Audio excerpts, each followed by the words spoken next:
Hello friends, good morning. Welcome my back channel Mavis time story blog. তোমরা সবাই কেমন আছো? আশা করি ভালো আছো, আর আমিও খুব ভালো আছি। তো মাম্মামকে ওর পাপা স্কুলে নিয়ে গেল, এখন সকাল প্রায় 8টা মতন বাজে।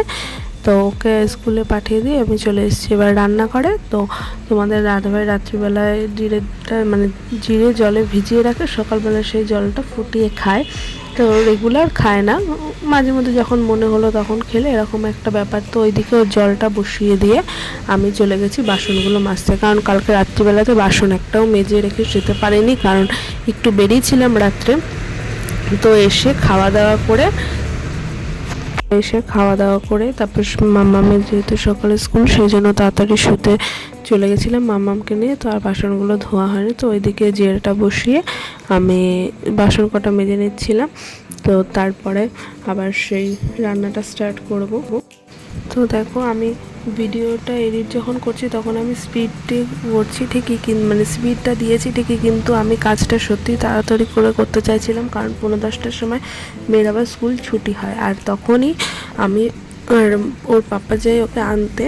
তো সেই কারণে তাড়াহুড়ো করে কাজগুলো করছিলাম, বাট আজকে আর যাওয়া হয়নি। তো বলছি পরে সেটা কেন হয়নি। তো ওইদিকে আমি এবার পুঁই শাক বসিয়ে দিয়েছিলাম। তো এদিকে জলটা হয়ে গেছিলো, এবার ছেঁকে ওটা রেখে দিয়েছিলাম। আর ওইদিকে পুঁই শাকটা করেছি। আজকে পুঁই শাকটা আমি কড়াইতে করিনি, তাড়াহুড়োর জন্য পুঁই শাকটাকে আমি প্রেশার কুকারে করেছি, সেটা তোমরা দেখতে পাবে পরে। তো তারপর দেখো, ছেঁকে নেওয়ার পরে যে জিরেটা বেরোলো, সেই জিরেটাকে আবার একটা প্লেটের ওপরে রেখে একটু শুকিয়ে নেব, তাহলে ওই জিরেটা দিয়ে পরে রান্না হয়ে যাবে, সেটা আমি ফেলে দিই না।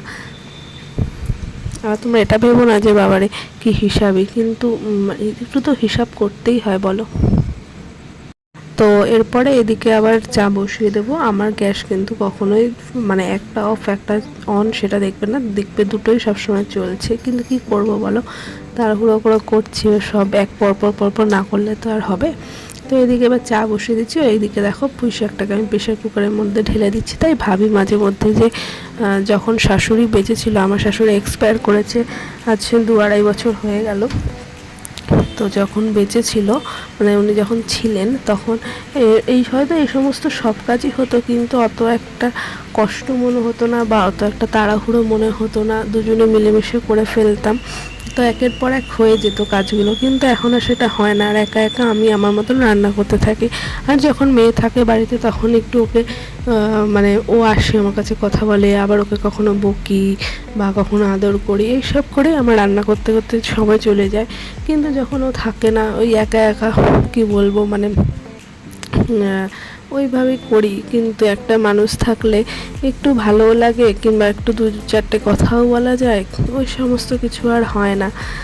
তো চলো, কী আর করা যাবে, যে বলে না অনেকে দাঁত থাকতে দাঁতের মর্ম বোঝে না, না ওই রকমই। এখন যেহেতু নেই, আরও বেশি বেশি করে ফিল করি যে ঘরে একটা মানুষ থাকা কতটা দরকার আর কতটা দরকার নয়। তো চলো, কী আর বলবো, তো এই নিয়েই চলবে জীবন, আর কিছু করার নেই। তো তোমরা দেখতে থাকো পুরো ব্লগটা, আশা করি ভালো লাগবে। আর হ্যাঁ, ভিডিওটা কিন্তু কেউ স্কিপ করো না প্লিজ।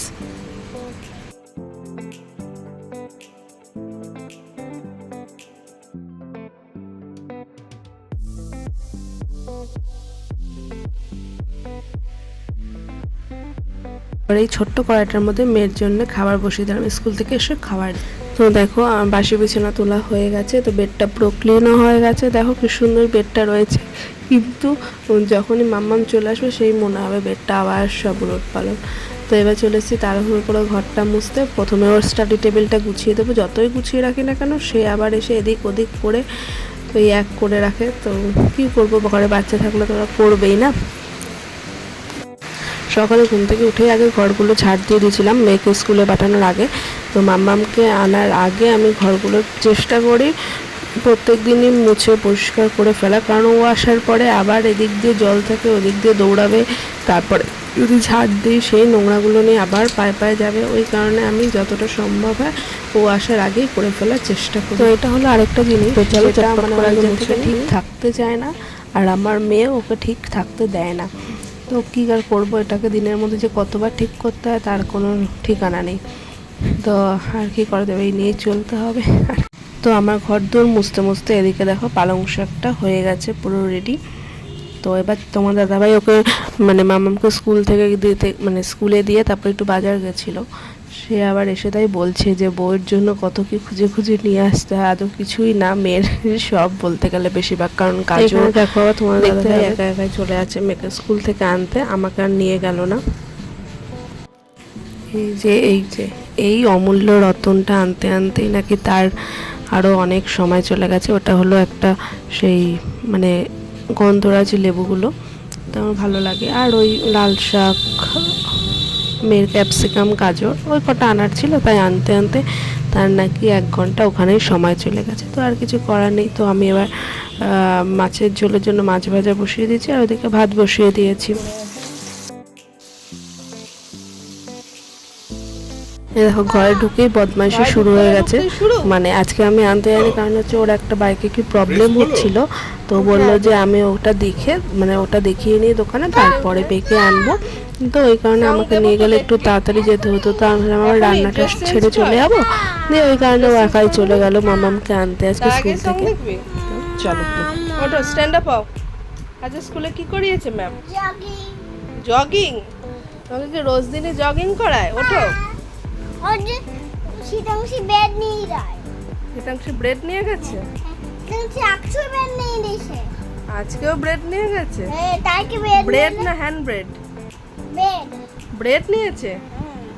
ও ঠিক আছে, আমিও দেবো তাহলে, মানডেতে দেবো। তো দিয়ে খেয়েছিল। সুগার দিয়ে ব্রেড খাবো। দেখ, সুগার দিয়ে ব্রেড খেতে নেই, জ্যাম দিয়ে ব্রেড খেতে। আর কি করিয়েছে ম্যাম? আর কি করিয়েছে ম্যাম? ম্যাম কি করিয়েছে আজকে?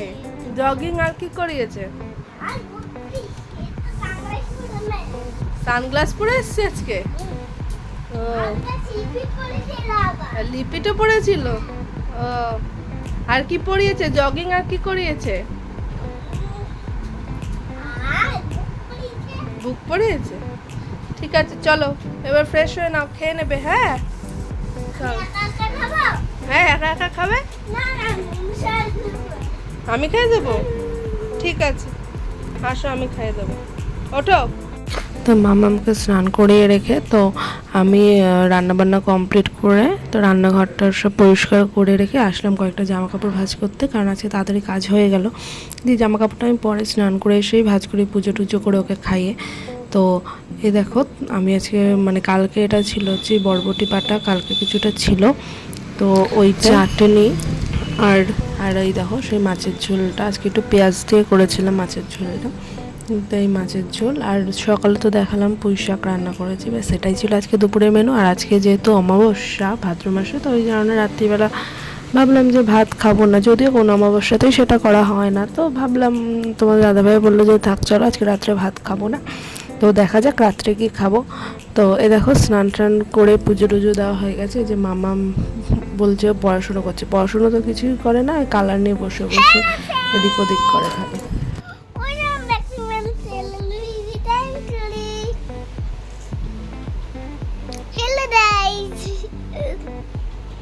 কমপ্লিট। আমরা এবার মার মেয়ে মিলে গল্প করতে করতে ধিমো করবো।